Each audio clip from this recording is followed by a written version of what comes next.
Hi friends, welcome to my channel study point. आज हम BEd first semester contemporary India and education के most important MCQ question solve करेंगे। इससे पहले हम इन्वायरमेंटल एजुकेशन के भी एमसीक्यू सॉल्व कर चुके हैं। अगर आपने वो वीडियो नहीं देखा है तो इससे पहले आप वो वीडियो जाकर देख लें। चलिए आज का क्वेश्चन हम स्टार्ट करते हैं। ये सभी क्वेश्चन हम इससे पहले वाले वीडियो में सॉल्व कर चुके हैं, तो आज हम नेक्स्ट क्वेश्चन सॉल्व करेंगे। आज का हमारा क्वेश्चन है, बौद्ध धर्म के जनक हैं। बौद्ध धर्म के जनक महावीर है, गौतम बुद्ध, विवेकानंद या वेद व्यास। तो बौद्ध धर्म के जनक हैं गौतम बुद्ध। फ्रेंड्स, अगर आपको ये वीडियो अच्छा लगे तो इसे लाइक करें, ज़्यादा से ज़्यादा लोगों में शेयर करें और साथ ही सब्सक्राइब भी कर दें। हम अपना नेक्स्ट क्वेश्चन देखते हैं। गौतम बुद्ध का जन्म हुआ था 550 ईसा पूर्व बिहार में, 570 ईसा पूर्व आजमगढ़ में, 563 ईसा पूर्व लुम्बिनी में, या इनमें से कोई नहीं। तो गौतम बुद्ध का जन्म हुआ था 563 ईसा पूर्व लुम्बिनी में। ऑप्शन सही है इसका। नेक्स्ट क्वेश्चन है, बौद्ध धर्म में त्रिरत्न में सम्मिलित नहीं था, बुद्ध, धम्म, संघ या धर्म। तो बौद्ध धर्म में त्रिरत्न में सम्मिलित नहीं था धर्म, जबकि बुद्ध, धम्म और संघ ये त्रिरत्न में सम्मिलित थे। नेक्स्ट क्वेश्चन है, बौद्ध धर्म में शिक्षा का प्रारंभ मठों में प्रवेश किस संस्कार द्वारा किया जाता था, उपसंपदा, विद्यारंभ, प्रव्रजा या निष्क्रमण। तो बौद्ध धर्म में शिक्षा का प्रारंभ प्रव्रजा संस्कार के द्वारा किया जाता था। ऑप्शन सही है इसका। नेक्स्ट क्वेश्चन है, प्रव्रजा का शाब्दिक अर्थ होता है बाहर जाना, घर जाना, मठ में जाना या मठाधीश। तो प्रव्रजा का शाब्दिक अर्थ होता है बाहर जाना। ऑप्शन सही है इसका, बाहर जाना।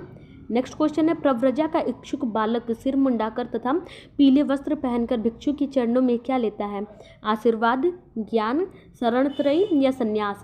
तो प्रव्रजा का इच्छुक बालक सिर मुंडाकर तथा पीले वस्त्र पहनकर भिक्षु के चरणों में शरणत्रयी लेता है। ऑप्शन सही है इसका। नेक्स्ट क्वेश्चन है, बालक का प्रव्रजा सामान्यतः कितने वर्षों में होता है, 25 वर्ष में, 20 वर्ष में, 12 वर्ष में या 8 वर्ष में। तो बालक का प्रव्रजा होता है 8 वर्ष में। ऑप्शन सही है इसका। नेक्स्ट क्वेश्चन है, बौद्ध धर्म में प्रव्रजा संस्कार के उपरांत बालक क्या कहलाता था, सामनेर, कामनेर, रामनेर या भिक्षु। तो प्रव्रजा संस्कार के उपरांत बौद्ध धर्म में बालक सामनेर कहलाता था। ऑप्शन सही है इसका। नेक्स्ट क्वेश्चन है, प्रव्रजा संस्कार वैदिक काल के किस संस्कार से साम्य रखता है, सीमांतोन्नयन, जातकर्म, उपनयन या समापवर्तन। तो प्रव्रजा संस्कार वैदिक काल के उपनयन संस्कार के समान ही था। ऑप्शन सही है इसका। नेक्स्ट क्वेश्चन है, सामनेर के लिए कितने आदेशों का पालन करना अनिवार्य था, 4, 8, 10 या 12। तो सामनेर के लिए 10 आदेशों का पालन करना अनिवार्य होता था। इसका ऑप्शन सही है, 10 आदेश। नेक्स्ट क्वेश्चन है, सामनेर को प्रदत्त 10 आदेशों को किस नाम से जाना जाता था, 10 शिक्षा पद्धति, 10 ज्ञान, दशक या 10 सामनेर गुण। तो इसे 10 शिक्षा पद्धति कहा जाता था, 10 शिक्षा पद। ऑप्शन सही है इसका। नेक्स्ट क्वेश्चन है, बौद्ध शिक्षा नहीं दी जाती थी, बौद्ध संघ या बौद्ध मठ में, बौद्ध विहार में, संध्याराम में या गुरुकुल में। तो बौद्ध शिक्षा गुरुकुल में नहीं दी जाती थी। ऑप्शन सही है इसका, गुरुकुल। नेक्स्ट क्वेश्चन है, सामान्यतः बौद्ध छात्र मठ में कितने वर्षों तक रहकर शिक्षा ग्रहण करते थे, 12 वर्ष, 14 वर्ष, 25 वर्ष या 24 वर्ष। तो बौद्ध छात्र मठ में 12 वर्ष तक शिक्षा ग्रहण करते थे। ऑप्शन सही है इसका। नेक्स्ट क्वेश्चन है, बौद्ध शिक्षा का प्रधान उद्देश्य था जीवन में निर्वाण प्राप्ति, जीवन में कैवल्य प्राप्ति, मोक्ष की प्राप्ति या मरने के बाद स्वर्ग प्राप्त करना। तो बौद्ध शिक्षा का प्रधान उद्देश्य था जीवन में निर्वाण प्राप्ति। ऑप्शन सही है इसका। नेक्स्ट क्वेश्चन है, बौद्ध धर्म में समस्त दुखों से मुक्ति की अवस्था को क्या कहा जाता था, कैवल्य, निर्वाण, ब्रह्मज्ञान या मोक्ष। तो बौद्ध धर्म में समस्त दुखों की मुक्ति की अवस्था को कहा जाता था ब्रह्मज्ञान। ऑप्शन सही है इसका, ब्रह्मज्ञान। नेक्स्ट क्वेश्चन है, बौद्धकालीन शिक्षा का माध्यम था प्राकृत या पाली, संस्कृत, संस्कृत एवं हिंदी या मराठी। तो बौद्धकालीन शिक्षा का माध्यम था प्राकृत या पाली। ऑप्शन सही है इसका। नेक्स्ट क्वेश्चन है, प्राकृत किस भाषा का अपभ्रंश है, संस्कृत का, मराठी का, हिंदी का या डोगरी का। तो प्राकृत संस्कृत भाषा का अपभ्रंश है। ऑप्शन सही है इसका। नेक्स्ट क्वेश्चन है, बौद्धकालीन शिक्षा के 2 स्तर कौन से हैं, निम्न, मध्यम, उच्च एवं मध्यम, मध्य एवं निम्न या प्रारंभिक एवं उच्च। तो बौद्धकालीन शिक्षा के स्तर हैं प्रारंभिक एवं उच्च। ऑप्शन सही है इसका। नेक्स्ट क्वेश्चन है, हेनसोंग के अनुसार बौद्ध काल की प्राथमिक शिक्षा में 6 माह का बालक किस पोथी को पढ़ता था? सिद्धिरस्तु, हिंदी बाल पोथी, संस्कृत ज्ञान पोथी या पाली बाल पोथी? तो हेनसोंग के अनुसार बौद्ध काल की प्रारंभिक शिक्षा में 6 माह का बालक सिद्धिरस्तु पोथी पढ़ता था। ऑप्शन अ सही है इसका। नेक्स्ट क्वेश्चन है, बौद्ध काल में बालक शिक्षा समाप्ति के बाद जब मठ त्यागता था तब कौन सा संस्कार संपन्न होता था? प्रव्रजा संस्कार, उपसंपदा संस्कार, उपनयन संस्कार या जातकर्म संस्कार? तो जब बालक मठ त्यागता था तो उपसंपदा संस्कार संपन्न कराया जाता था बौद्ध काल में। ऑप्शन ब सही है इसका, उपसंपदा संस्कार। नेक्स्ट क्वेश्चन है, संसार का प्रथम विश्वविद्यालय था काशी, तक्षशिला, विक्रमशिला या इलाहाबाद? तो संसार का प्रथम विश्वविद्यालय तक्षशिला विश्वविद्यालय को माना जाता है। ऑप्शन ब सही है इसका। नेक्स्ट क्वेश्चन है, बौद्ध शिक्षा का प्रमुख केंद्र था भालखंड, पाटलिपुत्र, मिथिला या नालंदा? तो बौद्ध शिक्षा का प्रमुख केंद्र था नालंदा। ऑप्शन द सही है इसका। फ्रेंड्स, ये सभी क्वेश्चंस आपके एग्जाम के लिए वेरी वेरी वेरी इंपॉर्टेंट हैं, तो इसे लाइक और शेयर जरूर करें और साथ ही चैनल को सब्सक्राइब भी कर दें। हमारा नेक्स्ट क्वेश्चन है, मुस्लिम धर्म के प्रवर्तक कौन थे? हजरत मोहम्मद साहब, जिन्ना, हजरत बुखारी या अब्दुल कलाम आज़ाद? तो मुस्लिम धर्म के प्रवर्तक है हजरत मोहम्मद साहब। ऑप्शन अ सही है इसका। नेक्स्ट क्वेश्चन है, हजरत मोहम्मद साहब का जन्म हुआ था 555 ईस्वी, 570 ईस्वी, 601 ईस्वी या 575 ईस्वी? तो हजरत मोहम्मद साहब का जन्म हुआ था 570 ईस्वी में। ऑप्शन ब सही है इसका। नेक्स्ट क्वेश्चन है, 1000 से 1026 ईस्वी के मध्य भारत पर 17 बार आक्रमण करने वाला मुस्लिम आक्रमणकारी था मोहम्मद गौरी, मोहम्मद गजनवी, खिलजी या मोहम्मद बिन तुगलक? तो 1000 से 1026 के मध्य 17 बार आक्रमण किया था भारत में मोहम्मद गजनवी ने। इसी ने गुजरात के सोमनाथ मंदिर को भी लूटा था। नेक्स्ट क्वेश्चन है, मुस्लिम शिक्षा का प्रारंभ किस संस्कार द्वारा होता है? बिस्मिल्लाह रस्म द्वारा, उपनयन द्वारा, प्रव्रजा द्वारा या समापवर्तन द्वारा? तो मुस्लिम शिक्षा का प्रारंभ होता है बिस्मिल्लाह रस्म या संस्कार द्वारा। ऑप्शन अ सही है इसका। नेक्स्ट क्वेश्चन है, बिस्मिल्लाह रस्म संपन्न होते समय बालक की उम्र क्या होती थी? 4 वर्ष 4 माह 4 दिन, 4 वर्ष 7 माह 7 दिन, 4 वर्ष 5 माह 5 दिन या 3 वर्ष 3 माह 3 दिन? तो बिस्मिल्लाह रस्म के समय बालक की उम्र 4 वर्ष 4 माह 4 दिन होती थी। ऑप्शन अ सही है इसका। नेक्स्ट क्वेश्चन है, बिस्मिल्लाह रस्म के समय यदि बालक कुरान की आयतों का उच्चारण नहीं कर पाता था तो मौलवी उससे क्या शब्द उच्चारित करवाता था? अल्लाह, अल्लाह अकबर, बिस्मिल्लाह या खुदा? तो बिस्मिल्लाह रस्म के समय जब बालक कुरान की आयतों का उच्चारण नहीं कर पाता था तब मौलवी उससे बिस्मिल्लाह का उच्चारण करवाते थे। ऑप्शन स सही है इसका, बिस्मिल्लाह। नेक्स्ट क्वेश्चन है, मुस्लिम काल में शिक्षा प्रदान की जाती थी मकतबों एवं मदरसों में, मस्जिदों एवं राज दरबारों में, मदरसों एवं मंदिरों में या मंदिरों एवं मकतबों में? तो मुस्लिम काल में शिक्षा प्रदान की जाती थी मकतबों एवं मदरसों में। ऑप्शन अ सही है इसका। नेक्स्ट क्वेश्चन है, मुस्लिम काल में प्रारंभिक शिक्षा प्रारंभ की जाती थी मदरसों में, मकतब में, घर में या आश्रम में? तो मुस्लिम काल में प्रारंभिक शिक्षा मकतबों में प्रदान की जाती थी। ऑप्शन ब सही है इसका। नेक्स्ट क्वेश्चन है, मुस्लिम काल में उच्च शिक्षा का केंद्र था मक्का, मदीना, मकतब या मदरसा? तो मुस्लिम काल में उच्च शिक्षा का केंद्र था मदरसा, जबकि प्रारंभिक शिक्षा मकतब में दी जाती थी। ऑप्शन द सही है इसका, मदरसा। नेक्स्ट क्वेश्चन है, मकतब किस भाषा के कुतुब शब्द से बना है? फारसी, अरबी, ईरानी या उर्दू? तो मकतब अरबी भाषा के कुतुब शब्द से बना है। ऑप्शन ब सही है इसका। नेक्स्ट क्वेश्चन है, कुतुब का क्या अर्थ होता है? लिखना, पढ़ना, कुरान या रोजा? तो कुतुब का अर्थ होता है लिखना। ऑप्शन अ सही है इसका, लिखना। नेक्स्ट क्वेश्चन है, मकतबों में दी जाने वाली प्रारंभिक शिक्षा में कौन सी शिक्षा प्रचलित है? जनसाधारण के लिए एवं शहजादों के लिए, उच्च एवं मौलवी के लिए, निम्न एवं अति गरीब वर्गों के लिए या निम्न एवं मध्य वर्गों के लिए? तो इसका सही ऑप्शन है ऑप्शन अ, जनसाधारण के लिए एवं शहजादों के लिए। नेक्स्ट क्वेश्चन है, मदरसों में शिक्षा का माध्यम था अरबी, उर्दू, फारसी या संस्कृत? तो मदरसों में शिक्षा का माध्यम था फारसी। ऑप्शन स सही है इसका, फारसी। नेक्स्ट क्वेश्चन है, भारत में मुस्लिम शिक्षा का प्रमुख उद्देश्य था इस्लाम का प्रसार करना, आध्यात्मिकता का विकास करना, चरित्र का निर्माण करना या राज करना? तो भारत में मुस्लिम शिक्षा का प्रमुख उद्देश्य था इस्लाम का प्रचार प्रसार करना। ऑप्शन अ सही है इसका।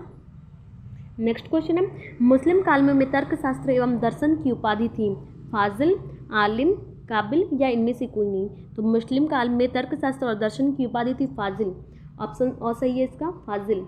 नेक्स्ट क्वेश्चन है, मुस्लिम काल में धर्मशास्त्र के छात्र को कौन सी उपाधि प्रदान की जाती थी? फाजिल, आलिम, काबिल या फासिल। तो मुस्लिम काल में धर्मशास्त्र के छात्र को आमिल की उपाधि प्रदान की जाती थी, जबकि तर्कशास्त्र और दर्शन शास्त्र के जो छात्र थे उन्हें फाजिल की उपाधि प्रदान की जाती थी। नेक्स्ट क्वेश्चन है, मुस्लिम काल में साहित्य के छात्र को कौन सी उपाधि प्रदान की जाती थी? काबिल, फाजिल, आलिम या शालिम। तो मुस्लिम काल में साहित्य के छात्र को उपाधि प्रदान की जाती थी काबिल की। ऑप्शन आ सही है इसका। नेक्स्ट क्वेश्चन है, मुस्लिम काल में स्त्रियों को बोस्ता या तथा गुलिस्ता पढ़ाया जाता था राजपाट के लिए, नैतिक शिक्षा के लिए, रोजा पढ़ने के लिए या कर्म करने के लिए। तो मुस्लिम काल में स्त्रियों को बोस्ता तथा गुलिस्ता पढ़ाया जाता था नैतिक शिक्षा के लिए। ऑप्शन ब सही था इसका। नेक्स्ट क्वेश्चन है, आगरा एवं रामपुर का मदरसा प्रसिद्ध था चिकित्सा शिक्षा के लिए, धार्मिक शिक्षा के लिए, राजनीतिक शिक्षा के लिए या कर्मकांडीय शिक्षा के लिए। तो आगरा और रामपुर का मदरसा प्रसिद्ध था चिकित्सीय शिक्षा के लिए। ऑप्शन और सही है इसका, चिकित्सा शिक्षा के लिए। नेक्स्ट क्वेश्चन है, अबुल फजल ने लिखा था तारीख़ हिंद, आईने अकबरी तथा अकबरनामा, मुंतखब उत तवारीख या तवारीख़ फिरोज शाही। तो अबुल फजल ने लिखा है आईने अकबरी तथा अकबरनामा। ऑप्शन बहुत सही है इसका। नेक्स्ट क्वेश्चन है, मुस्लिम काल में किस नए दंड का आगमन हुआ था? मुर्गा बनाने का, डंडे लगाने का, कॉलेज के चारों ओर दौड़ने का या अपमानित करने का। तो मुस्लिम काल में मुर्गा बनाने का नया दंड प्रारंभ हुआ था। ऑप्शन और सही है इसका। नेक्स्ट क्वेश्चन है, उर्दू भाषा देन है मुस्लिम काल की, अफगानिस्तान की, ईरान की या प्राचीन वैदिक काल की। तो उर्दू भाषा देन है मुस्लिम काल की। ऑप्शन और सही है इसका, मुस्लिम काल की। नेक्स्ट क्वेश्चन है, मुस्लिम शिक्षा पद्धति भारतवर्ष में कितने वर्षों तक विद्यमान थी? 1000 वर्ष तक, 800 वर्ष तक, पूरे 900 वर्षों तक या पूरे 600 वर्षों तक। तो मुस्लिम शिक्षा पद्धति भारत में पूरे 600 वर्षों तक विद्यमान थी। ऑप्शन 2 सही होगा। 1200 से 1857 तक मुस्लिम शिक्षा चली थी, पूरे 600 वर्षों तक। नेक्स्ट क्वेश्चन है, मुस्लिम काल की राजकीय भाषा क्या थी? अरबी, उर्दू, संस्कृत या अरबी एवं फारसी। तो मुस्लिम काल की राजकीय भाषा थी अरबी फारसी। ऑप्शन 2 सही है इसका। नेक्स्ट क्वेश्चन है, बिस्मिल्लाह खानी का अर्थ है शुभारंभ, धर्म कार्य, शिक्षा या कुरान। तो बिस्मिल्लाह खानी का अर्थ है शुभारंभ। ऑप्शन और सही है इसका। नेक्स्ट क्वेश्चन है, कक्षा नायक शिक्षण पद्धति दिखाई पड़ती है वर्तमान काल में, मुस्लिम काल में, बौद्ध काल में या जैन काल में। तो कक्षा नायक शिक्षण पद्धति दिखाई देती है मुस्लिम काल में। ऑप्शन बहुत सही है इसका। नेक्स्ट क्वेश्चन है, बौद्ध साहित्य संरक्षित है आगम में, त्रिपिटक में, सूत्रों में या मंत्रों में। तो बौद्ध साहित्य संरक्षित है सूत्रों में। ऑप्शन सही है इसका, सूत्रों में। नेक्स्ट क्वेश्चन है, भारत में जाति का आधार क्या है? व्यवसाय, जन्म, धन या पद। तो भारत में जाति का आधार है जन्म। ऑप्शन ब सही है इसका। नेक्स्ट क्वेश्चन है, सामाजिक वंचन सर्वाधिक था ब्रिटिश काल में, बौद्ध काल में, उपनिषद काल में या वैदिक काल में। तो सामाजिक वंचन सर्वाधिक था वैदिक काल में। ऑप्शन 2 सही है इसका, वैदिक काल। नेक्स्ट क्वेश्चन है, वैदिक काल में शिक्षा का प्रमुख केंद्र था नालंदा, मातखंड, विक्रमशिला या तक्षशिला। तो वैदिक काल में शिक्षा का प्रमुख केंद्र था तक्षशिला। ऑप्शन 2 सही है इसका। नेक्स्ट क्वेश्चन है, बौद्धकालीन शिक्षा के केंद्र थे गुरुकुल, आश्रम, मदरसे या मठ। तो बौद्धकालीन शिक्षा के केंद्र थे मठ। ऑप्शन 2 सही है इसका। नेक्स्ट क्वेश्चन है, इनमें से कौन सा 4 प्रमुख वेदों में से नहीं है? ऋग्वेद, सामवेद, शुक्लवेद या अथर्ववेद। तो 4 प्रमुख वेदों में नहीं है शुक्लवेद। 4 प्रमुख वेद है ऋग्वेद, सामवेद, अथर्ववेद और यजुर्वेद। इसमें सबसे प्राचीन वेद है ऋग्वेद और सबसे नवीन वेद है अथर्ववेद। नेक्स्ट क्वेश्चन है, वैदिक काल में गुरुकुलों के अतिरिक्त इनमें से कौन सी अन्य शिक्षा संस्था प्रचलन में थी? चरण, घटिया, परिषद या उपयुक्त सभी। तो वैदिक काल में गुरुकुलों के अतिरिक्त शिक्षा संस्थान प्रचलित थी ये सभी, चरण, परिषद और घटिका। तो इसका ऑप्शन 2 सही होगा, उपयुक्त सभी। नेक्स्ट क्वेश्चन है, वैदिक काल में गृहस्थ आश्रम की आयु वर्ग क्या थी? 0 से 25 वर्ष, 25 से 50 वर्ष, 50 से 75 वर्ष या 75 से 100 वर्ष। तो वैदिक काल में गृहस्थ आश्रम की आयु वर्ग थी 25 से 50 वर्ष। 0 से 25 वर्ष ब्रह्मचर्य आश्रम था, उसके बाद से 25 से 50 गृहस्थ आश्रम, 50 वर्ष से 75 वर्ष वानप्रस्थ आश्रम और 75 से 100 वर्ष तक संन्यास आश्रम था। नेक्स्ट क्वेश्चन है, नालंदा विश्वविद्यालय वर्तमान में भारत के किस राज्य में स्थित है? उत्तर प्रदेश, झारखंड, बिहार या असम। तो नालंदा विश्वविद्यालय वर्तमान में बिहार में है। ऑप्शन सही है इसका। नेक्स्ट क्वेश्चन है, ज़कात का क्या अर्थ होता है? नमाज पढ़ना, रोज़ा रखना, दान देना या हज करना। तो ज़कात का अर्थ होता है दान देना। नेक्स्ट क्वेश्चन है, योग दर्शन में किस शिक्षण पर अधिक बल दिया गया है? शारीरिक शिक्षा, तकनीकी शिक्षा, व्यवहारिक शिक्षा या वैदिक शिक्षा? तो योग दर्शन में शारीरिक शिक्षा पर अधिक बल दिया गया है, इसका ऑप्शन और सही है। नेक्स्ट क्वेश्चन है, वेदांत के संबंध में कौन सा कथन सही है? वेदांत का उद्देश्य मानव को आत्मतत्व के प्रकाश द्वारा ब्रह्म दर्शन कराना है। मुक्तिक उपनिषद के अनुसार उपनिषदों की संख्या 108 है। अकबर के शासन में अल्लोपनिषद की रचना हुई जिसका संबंध अल्लाह से है। उपयुक्त सभी, तो इसका ऑप्शन बहुत सही होगा। वेदांत के संबंध में ऑप्शन बहुत सही है। मुक्ति उपनिषद के अनुसार उपनिषदों की संख्या 108 है, ये कथन सही है। नेक्स्ट क्वेश्चन है, शंकराचार्य के अनुसार निम्नलिखित में से कौन सा विचार सत्य है? आत्मा अव्यवचारी है, आत्मा स्वयं सिद्ध है, ज्ञानात्मक तर्क की अवस्था है या ये सभी? तो शंकराचार्य के अनुसार ऑप्शन ये सभी सही है। आत्मा अव्यवचारी है, आत्मा स्वयं सिद्ध है और ज्ञानात्मक तर्क की अवस्था है, ये सभी सत्य है। नेक्स्ट क्वेश्चन है, शंकराचार्य के भाष्य के अनुसार मोक्ष की सर्वोत्तम परिभाषा क्या है? ब्रह्मभावस्यम, सर्वात्मावश्यम, अश्रित्यम या नित्यम, स्वयं महिम प्रतिष्ठित्वम? तो इसका शंकराचार्य के भाष्य के अनुसार ब्रह्मभावस्य सही है, सर्वोत्तम परिभाषित है ब्रह्मभावस्यम। नेक्स्ट क्वेश्चन है, शंकराचार्य के अनुसार सृष्टि, प्रलय, जीवन आदि का महत्व क्या है? पारमार्थिक, व्यवहारिक और तथा व दोनों ही या इनमें से कोई नहीं? तो शंकराचार्य के अनुसार सृष्टि, प्रलय, जीवन का महत्व है पारमार्थिक के लिए, ऑप्शन और सही है इसका, पारमार्थिक। नेक्स्ट क्वेश्चन है, अद्वैत दर्शन के अनुसार ज्ञान का क्या अर्थ होता है? जानना, विद्यार्जन, अविद्या निवारण या अनुमान? तो अद्वैत दर्शन के अनुसार ज्ञान का अर्थ होता है अविद्या निवारण, ऑप्शन सा सही है इसका, अविद्या निवारण। नेक्स्ट क्वेश्चन है, भारतीय दर्शन में अद्वैतवाद के प्रवर्तक कौन है? रामानुज, शंकराचार्य, वल्लभाचार्य या निम्बकाचार्य? तो भारतीय दर्शन में अद्वैतवाद के प्रवर्तक हैं शंकराचार्य, ऑप्शन ब सही है इसका। नेक्स्ट क्वेश्चन है, शंकराचार्य के अनुसार ब्रह्म की प्रकृति क्या है? सगुण, निर्गुण, निर्गुण सगुण या ये सभी? तो शंकराचार्य के अनुसार ब्रह्म की प्रकृति है निर्गुण, ऑप्शन ब सही है। नेक्स्ट क्वेश्चन है, शंकराचार्य के भाष्य के अनुसार तर्क श्रुति पर आधारित है, तर्क श्रुति और ज्ञान पर आधारित है, तर्क भी पर्याप्त है या ये सभी? तो शंकराचार्य के अनुसार ये सभी सत्य हैं। तर्क श्रुति पर आधारित है, तर्क श्रुति और ज्ञान पर आधारित है और तर्क भी पर्याप्त है, ये सभी सही होगा, ऑप्शन डी। तो फ्रेंड्स, आज का वीडियो हम यहीं तक रखते हैं। नेक्स्ट क्वेश्चन हम नेक्स्ट वीडियो में रखेंगे। अगर आपको ये वीडियो अच्छा लगे तो इसे लाइक करें, ज़्यादा से ज़्यादा लोगों में शेयर करें और साथ ही सब्सक्राइब भी कर दें। Thank you.